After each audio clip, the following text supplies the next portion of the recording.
여러분 안녕. 반가워요. 자, 오늘도 여러분들의 수능 실력 업그레이드를 위해서 제가 문제를 준비했습니다. 자, 제목이요. 연결사의 코드를 정확하게 이해해 보도록 하자입니다. 자, 이 문제는요. 일단 수능 영어에서의 연결사 코드의 원칙이라고 했는데, 자, 제가 요 얘기만 해드릴게요. 지금 이 강의를 보시기 전에 제가 이전에 그 G 나오는 그 동영상 강의가 있어요. G가 소금에 대해서 선호도를 보였다라는 어떤 그 강의를 찍은 게 있습니다.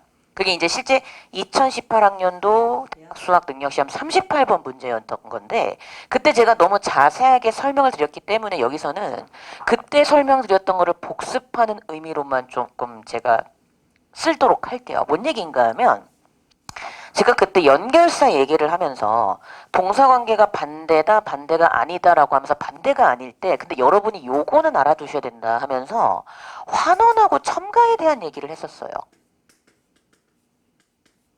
환원하고 첨가. 뭐냐 하면, 자, 환원하고 첨가는요, 동사관계는 같다라는 게 중요해요.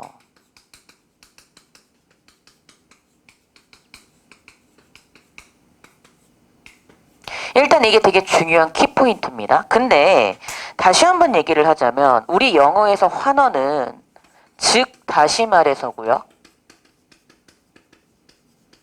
그래서 in other words라든가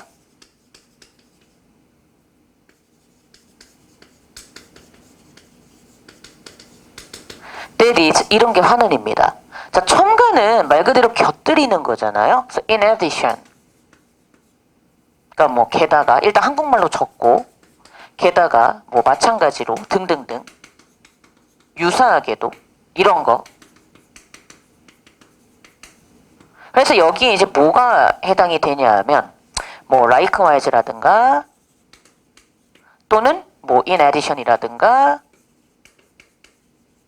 또는 뭐 at the same time이라든가 이런 것들이 다 이제 첨가에 해당이 됩니다.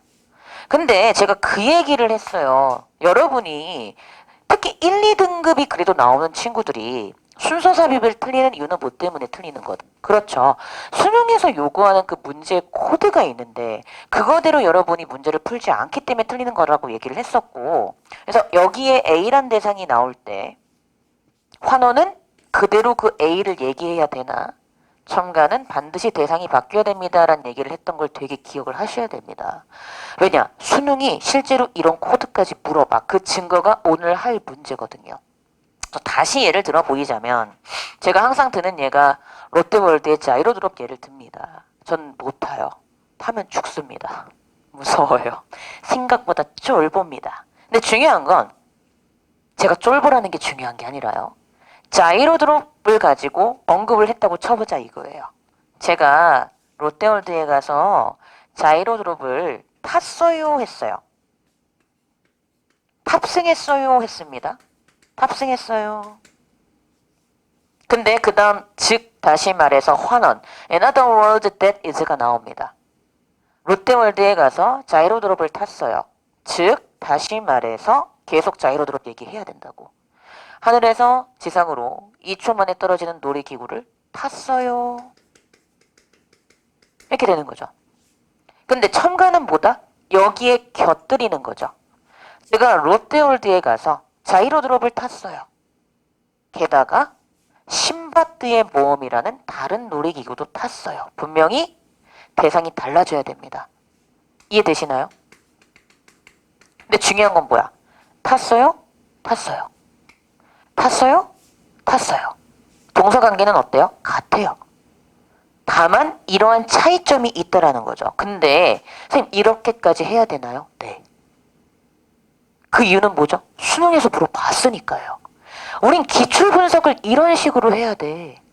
그래야지 우리가 문제를 풀 때 얘가 왜 답이고 아니고를 확실하게 캐치할 수 있다니까. 이게 안 되니까 여러분이 자꾸 문제를 풀어도 성적이 안 올라가는 거야. 아무리 시간을 때려박아도 방향성이 잘못됐으면 여러분은 실력이 안 올라요. 그래서 자, 다음 문제가 중요한 이유. 일단 이거를 캐치해야 돼. 이해됐니? 첨가는 그래서 곁들이는 것이니 달라진다 대상이. 이해돼요? 자, 수능에선 더 이상 출제 안 되는 유형이야, 다음 문제가. 하지만 수능에서 이런 코드를 여전히 중시한다는 점을 반드시 숙지시키기 위해서 제가 그 다음 문제를 여러분을 위해 준비를 했습니다. 환원은 앞에 나온 거 계속 얘기해야 돼. 첨가는 앞에 나온 거와 대상은 달라지되 동사관계는 같아. 콜? 자, 무슨 얘기인가 하면 자, 이제 문제를 보시면 돼요. 이 문제가 실제 잘 봐요. 제가 다 출조를 달아놓는데 2015학년도 대학 수학 능력 시험 빈칸 추론 34번 문제입니다. 2015학년도. 그러니까 이제 6년 전 문제, 6, 7년 전 문제. 2015학년도 대학 수학 능력 시험 빈칸 추론 34번 문제야. 실제 대수능 문제인데 A하고 B에 어떤 연결사가 들어가죠? 라는 문제였던 거죠. 근데 아까도 얘기했지만 이제 더 이상 연결사를 빈칸으로 묻는 문제는 시험에 안 나옵니다. 하지만 중요한 거. 수능에 나왔었다는 거. 두 번째. 그래서 이 연결사 코드를 묻는 문제가 이제 어디로 갔다? 순서 삽입 문제로 갔다라는 거예요. 그래서 이 코드를 알아야 돼. 아, 수능에서 이렇게까지 물어보는구나. 왜? 대부분 애들이 이 문제를 보면 그래도 공부를 좀 하는 친구들이 A의 답이 뭐인 건 알아? For example, 예를 들어서인 건 알아요. 왜? 다음에 구체적 예시가 나오니까. 문제는 B야. 이거 혹시 스톱하고 문제 풀어보신 분들 계시다면 아시겠지만 이제 풀어봐봐. 풀어보고 이제 내 얘기를 들으면 애들이 이 문제를 A는 되게 쉽게 푸는데 B에서 버벅거리다가 답이 4번에 another words인가 하고 4번 했다가 장렬하게 전사합니다. 실제로 제가 가르쳤던 제자들 중에서도 이 문제를 틀렸던 애들이 있어요. 제가 막 뭐라고 꾸지람을 줬죠. 선생님이 그렇게까지 연결사 코드를 알라고 했는데 그걸 네가 숙지를 못하고 체화를 못 시켰으니 이런 일이 발생하지 않겠니? 그러니까 뭐야? 아무리 선생님이 이렇게 나와라고 얘기해줘도 여러분이 흘려들으면 말짱 소용이 없어. 들을 사람은 들으라고. 뭔지 아시겠죠? 이 얘기입니다. 자, 무슨 얘기인가 하면은요. 이렇게 이해하시면 돼요. 일단 문제를 가볼게. 자, 여기서부터 보겠습니다. 자, 첫 번째 문제 보세요. New media can be defined by four characteristics simultaneously. 자, 새로운 매체라는 것은 simultaneously 동시에 네 가지의 특성에 의해서 정의될 수 있대요. They, 새로운 매체는 are media, 매체인데 at the turn of the 20th and 21st centuries 20세기에서 21세기로의 변화에 있는 매체들인데 자, which are both integrated. 자, 통합적이다. 첫 번째 특징. 그리고 interactive. 상호작용한다. 두 번째 특징. 그리고 digital code를 사용하며 세 번째 특징. 그리고 기술적 수단으로서 하이퍼텍스트. 네 번째 특징이 바로 새로운 매체의 특징이에요. 라고 하면서 이미 첫 문장에서 방향성을 제시를 해주고 있습니다. 제가 누누이 강조했죠. 독해의 기본 원칙, 첫 문장은 글의 방향성, 대명사 반드시 받아서 해석하자. 그 다음 2번 갑니다. It follows that 이하가 나타나는 것 같습니다. that 이하가 뭔데요? There. 그럼 이 새로운 매체겠죠? 새로운 매체의 가장 흔한 alternative, 대안적인 이름들이 멀티미디어, 인터랙티브 미디어, 그리고 디지털 미디어 같은 이름으로도 쓰일 수 있답니다. 자, by using this definition, 이 정의를 사용함으로써 어떤 정의? 이거. 이게 새로운 매체라며. 그러니까 이걸 가리키는 거야. 이러한 네 가지의 특징인 이 네 가지 특징을 갖고 사용한 정의를 사용함으로써 It's easy to identify media as old or new. 매체가 오래된 매체인지 새로운 매체인지를 identify, 구별하고 확인하는 거 쉬워져요.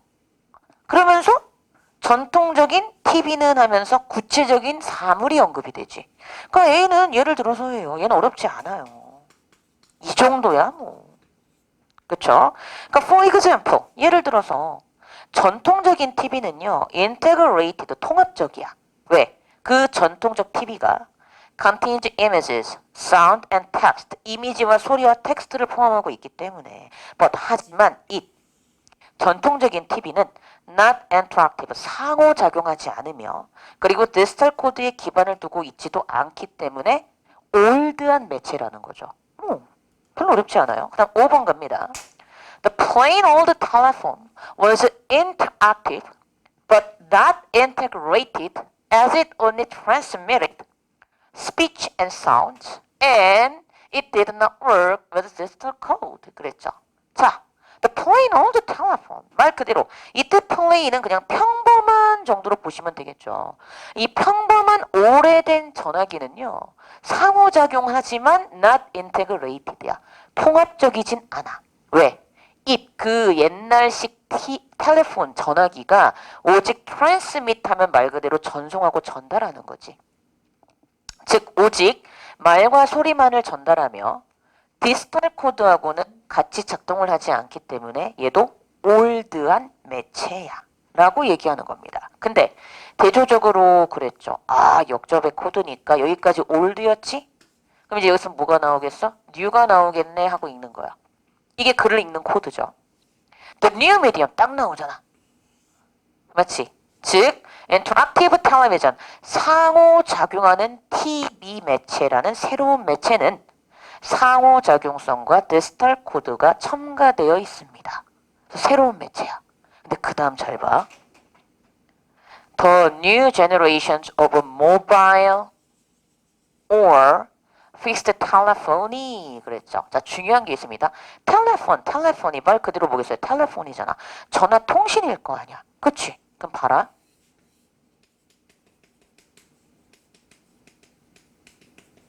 자, 얘도 어쨌든 뉴한 건 맞죠. 새로운 매체 맞죠. 동사관계 같잖아 의미적으로. 근데 봐. 여기는 뭐에 대한 얘기를 했어? TV야. 근데 여긴 뭐야? 전화지. 자, 대상이 바뀌었니 안 바뀌었니? 바뀌었잖아. 동사관계는 같은데 대상이 바뀌면 뭐라고? 첨가. 그러면 additionally 추가적으로 in other words 즉 다시 말해서 1번에 첨가가 맞겠어요? 4번에 in other words 환원이 맞겠어요? 1번이 맞죠. 이걸 왜 고민하고 있냐고. 첨가가 들어가야 되잖아 additionally. 자, 이제 알겠니? 니들은 왜 틀리는 거야? 독해가 안 돼서 틀린 게 아니라고. 코드를 못 맞추는 것뿐이야. 특히 1, 2등급이 나오는 친구들은. 홀? 이해했니? 보세요. 즉 모바일, 이동성 또는 fixed, 고정된, 고정식의 전화통신. 이해되시나요? 전화통신의 새로운 세대는요. 완전히 디지털화돼 있어요. 그리고 integrate, 통합적입니다. 왜? 얘네들이 텍스트가 첨가되어 있으며 픽처 또는 비디오가 첨가되어 있으며 얘네들 자체가 인터넷과 연결이 되기 때문이죠. 그러면 당연히 몇 번 해야 돼? 다시 가서 그럼 당연히 몇 번 하면 돼. 그렇지. 1번이죠. 1번에 for example, additionally 얘를 답으로 하셔야지. 중요한 건 뭐다? 왜 첨가가 들어가는지를 아셔야 된다는 거. 이렇게 정리를 해주시면 됩니다. 자, 오늘 수업은 딱 보셔도 아시겠지만 길지 않았어요. 하지만 오히려 이런 짧은 수업이 여러분의 수능 독해력 향상에는 또 도움이 될 수 있다는 거 다시 한번 강조를 드리고요. 전 또 다음에 더 좋은 강의 들고 여러분들 찾아오도록 하겠습니다. 여러분 안녕.